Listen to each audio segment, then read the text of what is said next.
सुपरक्रैट्स की career path series में हम शुरू से एक चीज एम्फेसाइज करते हुए आ रहे हैं, वही करियर चुनिए जो डेफिनेटली आपके लिए बना हुआ है। अगर आप उस करियर में जा रहे हैं जो आपके लिए नहीं बना है, तो it's going to be difficult for you, not now but then.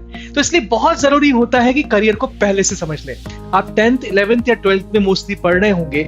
आज हम डिस्कस करने वाले हैं करियर इन साइकोलॉजी, और अगर आपको साइकोलॉजी में इंटरेस्ट है तो कैसा आपका करियर पाथ होगा, we are going to look in this episode of career path series. Psychology के ऊपर एपिसोड बिगिन करने से पहले एक हम्बल रिक्वेस्ट हमारे सारे सब्सक्राइबर्स से। बहुत सारे स्टूडेंट्स जिन्होंने हमारा चैनल सब्सक्राइब किया हुआ है, उन्होंने बेल आइकन प्रेस नहीं किया, तो आपसे रिक्वेस्ट है कि बेल आइकन को प्रेस कर लीजिए। जितने भी करियर रिलेटेड वीडियोस आएंगे आपको तुरंत नोटिफिकेशन आएगा, and these videos are going to be very fruitful for you all. जिन स्टूडेंट्स ने अभी तक हमारा चैनल सब्सक्राइब नहीं किया है, आप प्लीज उसको भी सब्सक्राइब करिए। तो साइकोलॉजी एग्जैक्टली है क्या? Psychology is scientific study of how people behave, think and feel. अगर इन तीनों चीजों के बारे में आप कमांड रखते हैं तो आप डेफिनेटली एक साइकोलॉजिस्ट की थॉट प्रोसेस अपने पास रखते हैं।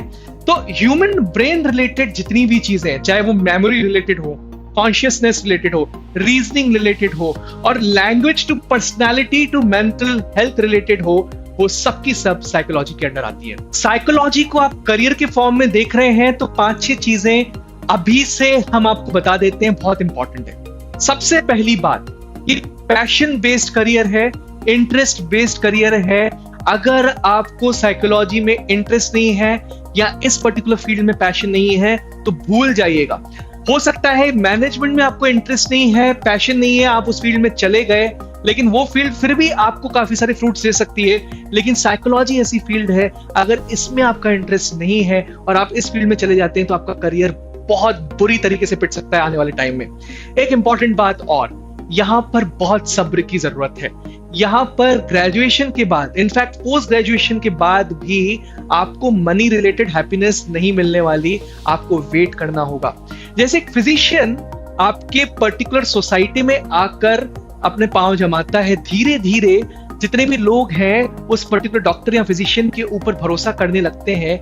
उसी तरीके से एक साइकोलॉजी एस्पिरेंट को भी टाइम लगता है, वो अपना टाइम लेता है भरोसा गेन करने के लिए अपने आसपास के समाज का। तो जब तक आप पे ट्रस्ट बिल्ड नहीं हो जाता साइकोलॉजी रिलेटेड मैटर में, तब तक आपको मनी नहीं मिलने वाली, तब तक आपको वेट करना होगा। एक बहुत बड़ा भ्रम ये है कि बहुत सारे स्टूडेंट्स कहते हैं कि 11th 12th में साइकोलॉजी हमने सब्जेक्ट नहीं लिया तो हम आगे जा सकते हैं करियर के फॉर्म में कि नहीं। अगर आपका इंटरेस्ट है तो आप जरूर 11th 12th में, अगर आपका सब्जेक्ट साइकोलॉजी नहीं है तो भी जा सकते हैं। और उल्टा भी बिल्कुल सही है, अगर 11th 12th में आपने साइकोलॉजी को एज अ 5th या 6th सब्जेक्ट लिया है पर आपको उस करियर में इंटरेस्ट नहीं है, तो हम आपको सजेस्ट करेंगे कि आप बिल्कुल आने वाले टाइम में इसको करियर के फॉर्म में नहीं देखें। साइकोलॉजिस्ट की या साइकोलॉजी रिलेटेड एस्पिरेंट की आने वाली जिंदगी में जितने भी एग्जैजरेटेड ह्यूमन बिहेवियर्स हैं उनके साथ डीलिंग होती है, लाइक फियर्स, फोबियाज, एंजाइटी हो, स्ट्रेस हो, स्लीपिंग रिलेटेड इश्यूज हो, ईटिंग या वेट कंट्रोल प्रॉब्लम्स हो, ह्यूमन बिहेवियर रिलेटेड इश्यूज हो या फिर लर्निंग रिलेटेड इश्यूज हो, कंपल्सिव या एडिक्टिव बिहेवियर्स हो। इन सारी चीजों से डील करता है एक वो एस्पिरेंट जो साइकोलॉजी में स्टडी करना चाहता है और साइकोलॉजिस्ट बनना चाहता है आने वाले टाइम में। अब बात करते हैं इस पर्टिकुलर करियर की डेप्थ की। डेप्थ से मेरा मतलब है कौन कौन सी स्पेसिफिक फील्ड्स हैं जहां पे एक साइकोलॉजिस्ट की जरूरत पड़ सकती है। सबसे पहले इंडस्ट्रियल साइकोलॉजी, या वो साइकोलॉजी का डिपार्टमेंट जो ह्यूमन रिसोर्स बिहेवियर से डील करता है। ऐसे साइकोलॉजिस्ट डिफरेंट इंडस्ट्रीज में, HR डिपार्टमेंट्स में होते हैं और ह्यूमन रिसोर्स पे काम करते हैं ताकि फ्रूटफुल बिहेवियर मिल सके ऑर्गेनाइजेशन को, ऑर्गेनाइजेशन एक नई ऊंचाई को छू सके इन HR रिलेटेड इश्यूज को सॉल्व करते हुए। Second, clinical psychology. Clinical psychology के बारे में हमने पिछली स्लाइड में बात करी। जितने भी human related, mind related problems हैं वो क्लिनिकल साइकोलॉजिस्ट सॉल्व करता है। लास्ट स्लाइड में हमने आपसे ये भी कहा था कि स्टैब्लिश होने में थोड़ा यहाँ पे टाइम लगता है, पर एक बार अगर साइकोलॉजिस्ट यहाँ पे स्टैब्लिश हो जाता है तो बहुत अच्छा अमाउंट उसको मिलता है और जितने भी लोग हैं वो उसको ट्रस्ट करना चालू कर देते हैं। रिलेशनशिप साइकोलॉजी, आज के दौर में रिलेशनशिप साइकोलॉजी बहुत इंपॉर्टेंट होती जा रही है क्योंकि इस दौर में कॉन्फ्लिक्ट्स बढ़ रहे हैं, इस दौर में डिवोर्स केसेस बढ़ रहे हैं, इस इस दौर में प्रॉपर्टी रिलेटेड काफी इश्यूज हो रहे हैं, तो रिलेशनशिप साइकोलॉजिस्ट की वैल्यू बढ़ा दी है इन कॉन्फ्लिक्ट्स ने। और कोई भी रिलेशनशिप साइकोलॉजिस्ट है, उसके पास बहुत सारे क्लाइंट्स डे बाय डे बढ़ते जा रहे हैं। स्कूल काउंसलर्स, बहुत सारे स्टेट्स में मैंडेटरी हो गया है कि स्कूल को स्कूल काउंसलर्स रखने ही है। उनका काम होता है स्टूडेंट्स को काउंसिल करना, उनके लाइफ रिलेटेड प्रॉब्लम्स को सॉल्व करना, उनके आने वाले करियर रिलेटेड में भी उन प्रॉब्लम्स को भी सॉल्व करना, स्टडीज रिलेटेड एटमॉस्फेयर को भी कंट्रोल में रखना, ज्यादा टेंशन न ले। तो इसलिए बहुत सारी स्टेट्स में ये मैंडेटरी हो गया है कि जो भी स्कूल होगा वहां पे काउंसलर्स होना तो जरूरी है। करियर काउंसलर्स, अभी तक ये एक न्यू एज करियर भी है, क्योंकि साइकोमेट्रिक मैपिंग, ब्रेन मैपिंग ऐसी चीजें आ चुकी हैं। तो अब करियर काउंसलिंग पुराने दौर जैसी नहीं हुई, जहां पर आपको ये बस बताया जाता था कि ये पर्टिकुलर करियर में आप जा सकते हैं। अब आपके माइंड को स्टडी किया जाता है, साइकोमेट्रिक टेस्टिंग के थ्रू ये चेक किया जाता है कि आप किस करियर में इंटरेस्टेड हैं, और उसके बेसिस पे आपको करियर सजेस्ट किया जाता है। तो आने वाले टाइम में करियर काउंसलर्स की वैल्यू बढ़ने ही वाली है, कम नहीं होने वाली। Drug de addiction centres, drug लेना बहुत बढ़ता जा रहा है, और ड्रग लेना बढ़ रहा है तो ड्रग डी एडिक्शन सेंटर्स में काउंसलर्स का भी नंबर बढ़ता जा रहा है, जो कि ड्रग छुड़वा सके जितने भी एडिक्ट्स हैं उनसे। अब वो कौन कौन से कॉलेजेस हैं जहां से आप अगर ग्रेजुएशन करते हैं साइकोलॉजी में तो आपकी वैल्यू बढ़ के आएगी। सबसे पहले सेंट जेवियर्स मुंबई, जाना माना नाम, लेडी श्रीराम कॉलेज दिल्ली का, Jesus and Mary college Delhi का, दोनों बहुत ही उम्दा कॉलेज, क्राइस्ट यूनिवर्सिटी बैंगलोर, एक कॉलेज जो दिन ब दिन साइकोलॉजी में प्रगति कर रहा है और हो सकता है आने वाले टाइम में साइकोलॉजी में इंडिया का नंबर 1 कॉलेज बन जाए, IIPR, Indian institute of psychology and research, Bangalore में ये कॉलेज है।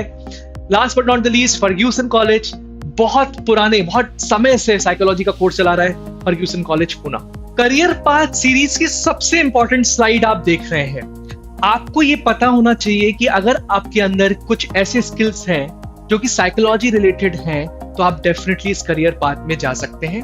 और हम उन चीजों के बारे में भी बात करेंगे इस साइड में जो आपके अंदर है, तो आपको साइकोलॉजी को एज अ करियर नहीं चुनना चाहिए। सबसे पहले, अगर आप लोगों के बिहेवियर को एनालाइज करना पसंद करते हैं, अगर आपको लोग किस तरीके से बात कर रहे हैं, किस तरीके से बिहेव कर रहे हैं, ये समझना अच्छा लगता है, तो साइकोलॉजी आपका करियर पाथ है। क्रिटिकल थिंकिंग, किसी भी चीज के बारे में इन डेप्थ जाके अच्छी तरीके से सोचना और किसी कंक्लूजन पे आने से पहले उसके ऑल्टरनेटिव्स को अच्छी तरीके से जानना अगर आपको पसंद है, मतलब क्रिटिकल थिंकिंग करना आपको पसंद है, तो भी साइकोलॉजी आपका करियर पाथ है। रिसर्च स्किल्स, अगर आपको रिसर्च करना बहुत अच्छा लगता है, इन डेप्थ जाके चीजों को एनालाइज करना और रिसर्च करना अच्छा लगता है, तो भी साइकोलॉजी आपका करियर पाथ है। ह्यूमन प्रॉब्लम सॉल्विंग स्किल्स, अगर लोग आपके पास अपनी प्रॉब्लम्स लेके आते हैं और वो प्रॉब्लम्स आप सॉल्व कर लेते हैं आसानी से, तो भी साइकोलॉजी आपका करियर पाथ है। कम्युनिकेशन स्किल्स, एक साइकोलॉजिस्ट को बहुत जरूरी है कि वो कम्युनिकेट करना जानता हो, अपने पेशेंट को उसकी प्रॉब्लम्स को समझे, अंडरस्टैंड करे और उसको एक अच्छी सलाह दे सके। तो आपके अंदर अगर कम्युनिकेशन स्किल सेट्स भी स्ट्रांग है, तो साइकोलॉजी आपका करियर पाथ है। अब बात करते हैं उन चीजों की जो अगर आपके अंदर हैं तो आपको साइकोलॉजी को करियर नहीं चूज करना चाहिए। सबसे पहले, अगर आप पीपल ऑब्जर्वेंट अच्छे नहीं है, अगर आप लोगों को अच्छी तरीके से ऑब्जर्व करना नहीं जानते, तो साइकोलॉजी में आप मत जाइएगा। और लोग आपके पास एडवाइस लेने के लिए नहीं आते कि हम क्या करें, हम फंस चुके हैं, ये प्रॉब्लम्स हैं, और वो समझते हैं कि कोई और आपसे बेहतर अच्छी एडवाइस दे देगा, तो भी आप साइकोलॉजी को अवॉइड करिएगा। You are indifferent to conflict resolving, अगर कोई प्रॉब्लम आपको दिख रही है, दो लोगों के बीच में झगड़ा हो रहा है, लेकिन आपको कुछ मतलब नहीं उस चीज से, तो भी आप साइकोलॉजी को करियर फॉर्म में न देखें तो बेहतर है। You do not think deeply on the issues, अगर आप शैलो थिंकर हैं और आपको दिल पे चीजें नहीं लगती, आप ज्यादा बारीकी से चीजों को नहीं सोचते, तो भी साइकोलॉजी शायद आपके लिए करियर पाथ नहीं है। आप इमोशनली अनस्टेबल हैं। एक बहुत सारी इंपॉर्टेंट बात ये बता दें कि अभी तक हम जितनी चीजें बता रहे थे उससे लोगों को ये लगता होगा कि हो सकता है इमोशनली अनस्टेबल इंसान साइकोलॉजी करियर में जा सकता है। इन सब चीजों के साथ साथ आपको इमोशनली स्टेबल भी होना पड़ेगा, तो ही साइकोलॉजी को आप करियर फॉर्म में चूज कर सकते हैं। अगर आप एम्पैथाइज नहीं कर सकते या कंपैशन शो नहीं कर सकते तो भी साइकोलॉजी आपके लिए करियर पाथ नहीं है। So this was all about psychology in this video of Supergrads. In next video of Career Path series, we'll be coming up with one more path like this. Till then, thank you. Subscribe Supergrads YouTube channel and press the bell icon. उसको बिल्कुल forget मत करिएगा. Thank you.